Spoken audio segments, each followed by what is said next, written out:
Apa nama pendatang ni?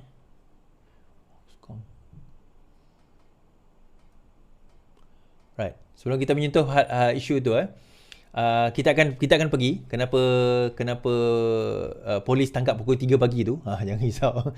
Kita akan pergi ke situ. Tapi sebelum tu saya nak cerita tentang apa yang berlaku kepada perpecahan di dalam Mufakat Nasional. Yang ni dinyatakan oleh bekas ahli PAS bekas ahli PAS sendiri. Saya bawakan kenyataan daripada bekas ahli PAS. Siapakah yang telah memusnahkan atau menghancurkan Mufakat Nasional itu? Siapakah yang telah menghancurkan Mufakat Nasional? Yang ni tak ramai orang tahu. Orang dok tuduh siapa dipanggil? Orang dok tuduh Zahid yang melakukan perkara tersebut, tapi rupanya Haji Hadi yang bertanggungjawab dalam memastikan bahawa Mufakat Nasional itu terkubur. Okay.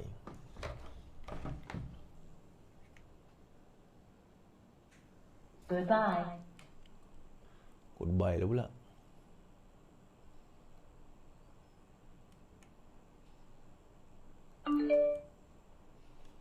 Saya tak boleh connect ni.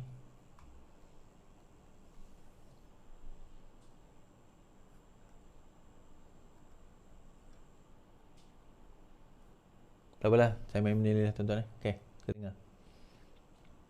Salah siapa? Tapi akhirnya Mufakat Nasional terungkap. Terungkap salah siapa? Bersifatnya salah UMNO lah. Versi saya yang tak puas salah PAS. Versi saya sebagai orang PAS yang keluar daripada PAS salah PAS. Dan yang paling salah Tunku Haji. Tunku Haji Hadi yang saing perjanjian tubuh Perikatan Nasional, dia saing seorang-seorang diri dia. Tak ada benda lain tu mereka dua orang saja yang tahu. Harian Pak Pusat tak tahu, LK Pak Pusat tak tahu, Syura tak tahu, saya SQ Syura tak tahu, tak dimaklumkan. Sedangkan nak tubuh hubungan mana-mana dengan parti lain mesti bawa ke Syura. Tunku Haji tak bawa ke Syura, dia langgar Perlembagaan Parti. Maka bila tubuh Perikatan Nasional, hubungan PAS UMNO dalam MM mula jadi renggang. Kenapa? Bila ajak mesyuarat, dia tanam. PAS tanam. SU Agung UMNO hantar surat nak mesyuarat, dia buat jawab macam-macam alasan. Tak mesyuarat, disetujui bekukan Mufakat Nasional. Siapa puncanya? Tunku Haji, Presiden PAS.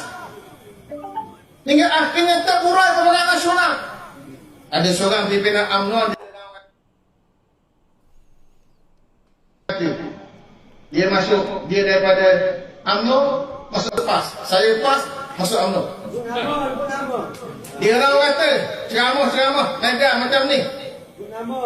Dia nak tunjuk bahawa yang menghancurkan Mufakat Nasional siapa dia? Datuk Zahid. Datuk Zahid punca Mufakat Nasional hancur, kata dia.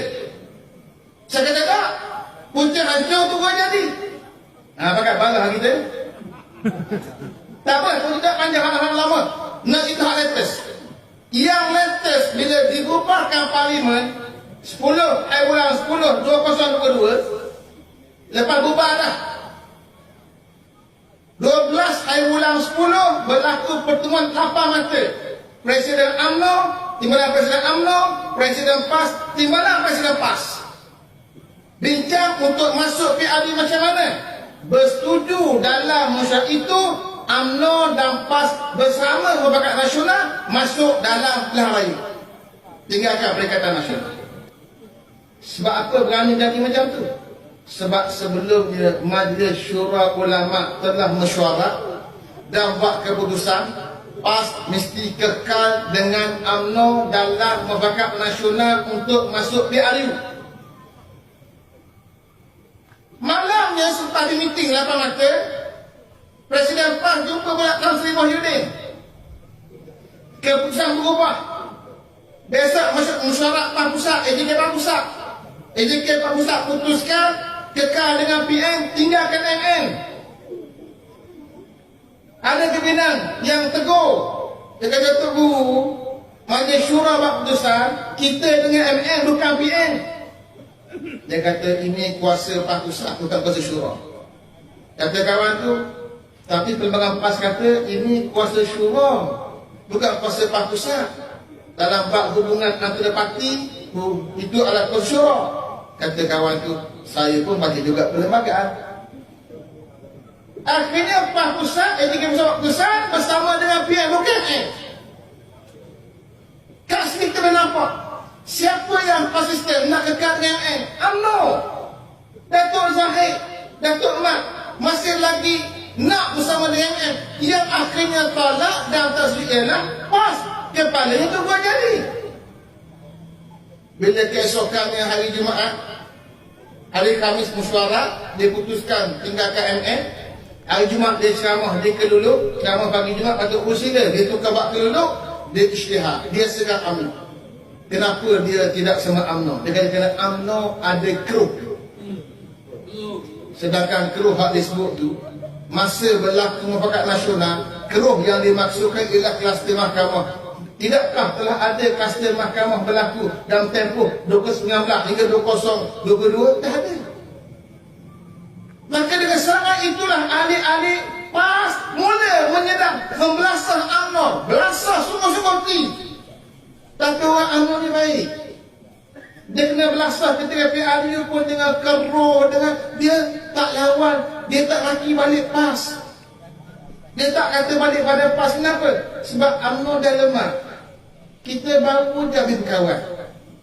Ibarat kalau berkahwin, baru dia bercerai. Takkan bercerai nak belasah dah orang yang kita kahwin. 5 bini ke 5 tok lelaki.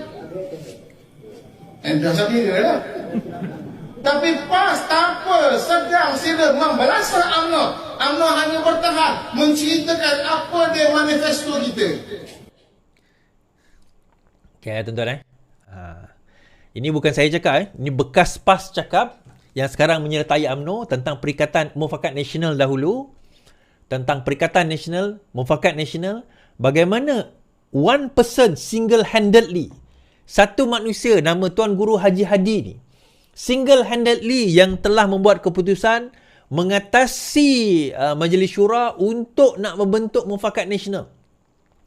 Untuk nak membentuk Perikatan Nasional berbanding dengan Mufakat Nasional. Malah sebelum PRU itu, ini pendedahan daripada bekas ahli PAS tu sendiri, Takiri sendiri mengatakan bahawa berlaku pertembungan 8 mata. Kan 8 mata, 2 timbalan dan presiden dan timbalan presiden UMNO, presiden dan timbalan presiden PAS berbincang, tetapi apa yang berlaku, yang mengkhianati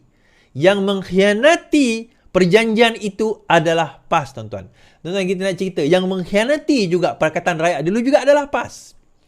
Hadi jugalah dulu yang mengkhianati Pakatan Rakyat daripada sejak tahun 2008 lagi didedahkan oleh Mursyidul Am Amanah sendiri. Ustaz Ahmad Awang kan nama dia.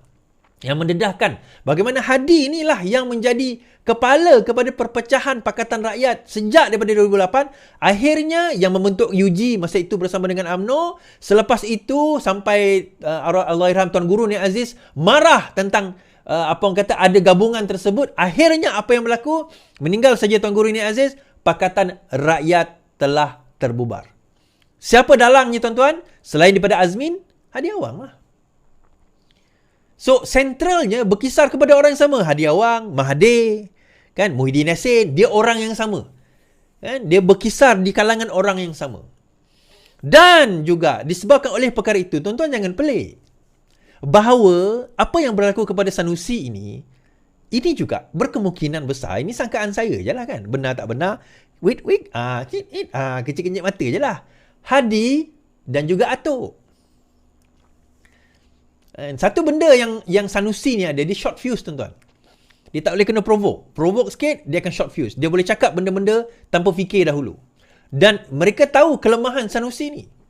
So dalam ceramah, it is not impossible kalau benda ini diminta untuk nak di-push, tuan-tuan. Dan dia push. Akhirnya yang kena Sanusi. Untuk tujuan apa? Kan saya kata. Ikut proses saya dah sebut. Dewan Diraja buat laporan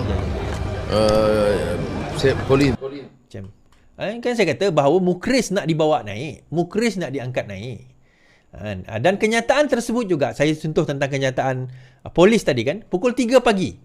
Kenapa tangkap Sanusi pukul 3 pagi? Ini kenyataan daripada Ketua Polis Negara. Kita dengar sendiri. Pada 4 Oktober tahun ini. Kita telah mendapat arahan untuk menuduh oleh pihak AGC pada semalam dan juga telah pun dituduh pada hari ini. Okay. Isu yang timbul ni saya rasa pemberita pun, sahabat-sahabat media pun nak tanya mengapa ditangkap di waktu malam. Alasan kita menangkap di waktu malam yang pertama sekali apabila kita melihat bahawa minta bantuan daripada polis Kedah, kita lihat Yang Amat Berhormat ini tiada di Kedah. Dan kita mendapat maklumat bahawa beliau akan berada di Astro Awani pada jam 10 malam dan kita dapati pun tiada dia kelihatan terlibat beliau di sana. Dan telah pun menolak semua panggilan telefon untuk kita memaklumkan supaya hadir di Mahkamah Selayang esoknya. Hari inilah maksudnya. Kita juga telah pun membuat panggilan telefon kepada SUSK dan juga Sekpol beliau, dan semua panggilan itu juga di-reject. Dan daripada berita yang keluar semalam, kita dapati bahawa Datuk Yang Amat Berhormat ini sendiri pun cakap dia belum dimaklumkan. Tetapi kita nak maklumkan semua panggilan kita di-reject. So disebabkan Akta Asutan ini, Seksyen 41 ini adalah satu akta yang kalau kita cakap tuduhannya kerana perbuatannya mempunyai kecenderungan untuk menghasut dengan menyebut perkataan bagi mendatangkan kebencian dan juga penghinaan atau bagi membangkitkan perasaan tidak setia terhadap mana-mana raja. Dan dalam ucapan itu terkait Duli Yang Maha Mulia Seri Paduka Baginda Yang di-Pertuan Agong tentang Kerajaan Perpaduan, dan yang keduanya adalah Duli Yang Maha Mulia Seri Paduka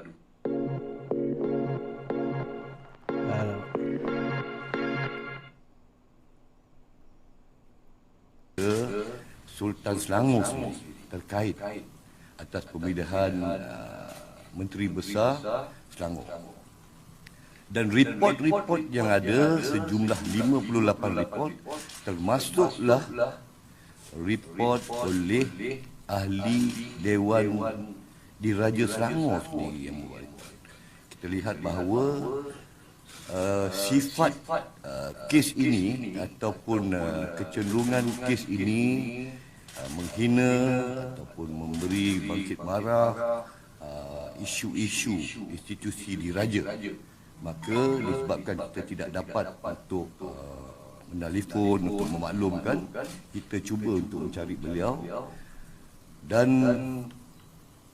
kita dapat jumpa beliau pada jam 2:30 pagi di kawasan Mont Kiara.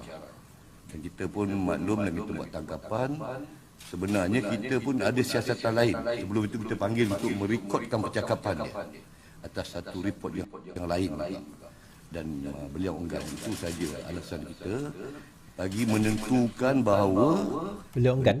Beliau hadir di kita bagi menentukan dan beliau enggan. Itu saja alasan kita.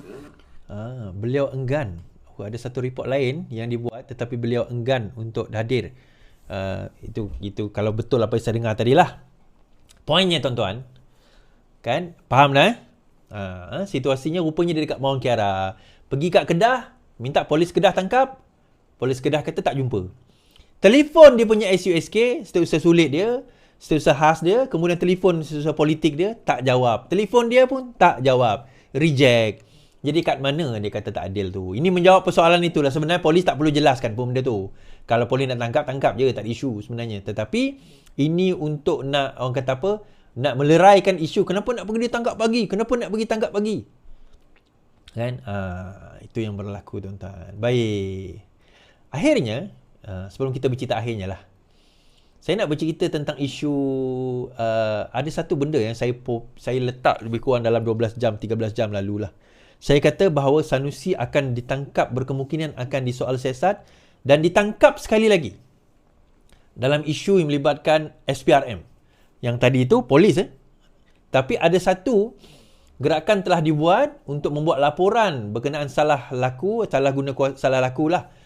Dia melibatkan akta SPRM. Telah pun dibuat laporan itu hari ini. Dan saya menyatakan bahawa masa saya posting tu dalam Facebook saya, tak mai orang take it seriously kan. Orang kata tak adalah, inilah, itulah. Akhirnya, apa yang berlaku tuan-tuan? Kita baca kenyataan ini. Okey. Isu REE, siasat SPRM siasat seorang menteri besar. Suruhanjaya SPRM membuka kertas siasatan berhubung penyelewengan dan penyalahgunaan kuasa melibatkan seorang menteri besar dalam isu pelembungan nadir bumi unsur nadir bumi REE. Menurut sumber, aktiviti pelembungan tersebut dipercayai dilakukan secara tidak sah sekaligus menyebabkan kerugian dalam kerajaan negeri. Menurutnya, isu pelembungan haram dan kerugian hasil bumi itu telah diadukan oleh beberapa pertubuhan bukan kerajaan termasuk gerakan anti Sanusi pada Mac lalu. Difahamkan daripada penduduk di kawasan Bukit Enggang Sik, Kedah, beberapa kerja pelembungan haram itu telah dibuat secara besar-besaran sebelum ditumpaskan oleh pihak berkuasa. Pada Januari lalu, UMNO Kedah juga pernah mengesahkan SPRM untuk menyiasat dan mendedahkan hasil siasatan sama ada terdapat campur tangan politik dalam isu kecurian REE yang mendatangkan kerugian besar kepada negara, katanya pada Selasa. Jelasnya, aduan itu adalah hasil daripada satu surat viral berkaitan permohonan kuota kerajaan asing kepada KDN. Ia kononnya bagi projek usaha sama antara kerajaan negeri dengan sebuah syarikat tempatan dan syarikat dari negara China, ujarnya. Jadi dalam perkara ini, tuan-tuan, jangan terkejut selepas ini. Perkara kedua yang Sanusi akan kena adalah berkenaan dengan berkenaan dengan REE ini, salah guna kuasa ini, dan pihak SPRM kalau lengkap siasatan dia berkemungkinan akan angkut Sanusi pula lepas ni. Detail dia saya ada sebenarnya, laporan-laporan itu dah ada kan, saya dah dedahkan beberapa kali dah. Tuan boleh tengok video-video sebelum ini. Namun SPRM kali ini dia memang sekarang ini persoalan dia, adakah Sanusi akan diletakkan jadi calon? Kan yang kalau kita tengok sebelum ini berkaitan dengan kes hasutan ni bolehlah dia nak main-main lagi. Tetapi kalau kita tengok berkaitan dengan SPRM bagaimana pula? PAS dan PN hari ini memberi bayangan bahawa mereka tidak goyah dengan dua tuduhan berkaitan menghina Raja-Raja Melayu. Tak goyah dengan hina Raja Melayu ni tuan-tuan yang dikaitkan dengan Muhammad Sanusi. Justru salah seorang pemimpin kanan terbabit, Tuan Ibrahim Tuan Noman, menegaskan Sanusi akan tetap diturunkan sebagai calon PRN di Kedah ini. Bahkan, kata timbalan Presiden itu, Sanusi setakat ini kekal sebagai pertaruhan utama dalam usaha PN mempertahankan Kedah dari rampas oleh pihak lawan. Isu dia, kalau sekiranya dalam pada kempen itu berlaku, Sanusi ditahan oleh SPRM, bagaimana keadaan dia? Kalau berlaku dakwaan dan tangkapan, bagaimana keadaan dia? Adakah beliau akan terus ataupun tidak dijadikan calon dan diletakkan calon sekali lagi? Sebab kita ada lebih kurang 29 hari lagi 29 hari. Pada 29 hari bulan so lebih kurang dalam 3, 4, 5, 6, 7, 8, 9, 10 hari lagi before penakmaan calon. Dan anything can happen dalam tempoh 10 hari. Kita tengok siasatan polis tu pun 3 hari. Ini SPRM, dia kata dah bulan Mac dah laporan tu dah ada. Laporan terhadap Sanusi mengenai REE ni dah bulan Mac hari tu dah dibuat. Takkanlah tak conclude lagi dah bulan 7. 2 bulan dah siasatan, tuan-tuan. Tiba-tiba hari ini keluar dalam surat khabar bahawa SPRM menyiasat seorang menteri besar berkaitan dengan REE. So, menteri besar mana lagi? Kalau bukan menteri besar Kedah. Kalau menteri besar Terengganu, yang tu berkaitan dengan tanah. Malam tadi saya dah dedahkan tentang tanah dan ada yang tanya saya, menteri besar Terengganu ni akan kena juga ke IS? Ya. Menteri Besar Terengganu ni pun akan kena juga. Termasuklah ada satu adun yang mentransferkan tanah kepada isterinya sendiri. Ini Menteri Besar pun transfer tanah kepada isterinya juga. Kan? Kemudian dalam satu kes lain, dia jual tanah pada undervalue. bukan transfer tanah pada isterinya, tetapi jual tanah pada koperasi, pada NGO milik isterinya, di mana isterinya merupakan pengurusi dalam NGO itu, pada kadar yang lebih rendah daripada harga pasaran. 30 juta, 500 ribu je premium. Pada premium 5 juta. Tapi dia kena bayar 500 ribu saja.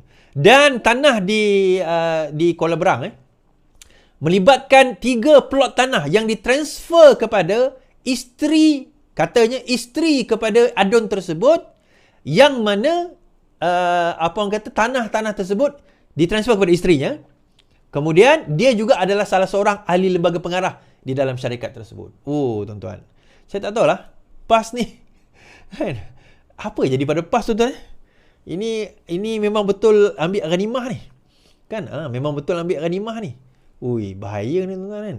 Tapi itu yang berlaku sekarang ini di mana kenyataan daripada polis, daripada SPRM nampaknya semakin menggoyahkan Kerajaan Perikatan Nasional. Dan terbaru, tuan-tuan, berkenaan dengan Vincent Tan saman kerajaan.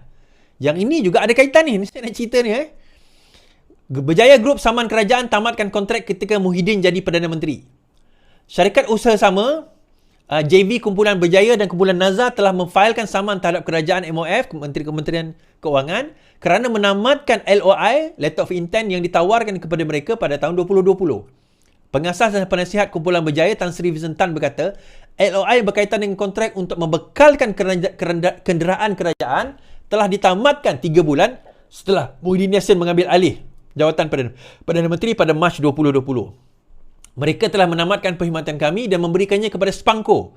Kerajaan bersetuju untuk membelanjakan 700 juta lebih tinggi berbanding dengan bidaan yang dibuat oleh Tan Sri Vincent Tan. Kerajaan berfikiran bahawa Berjaya dan Nazar tidak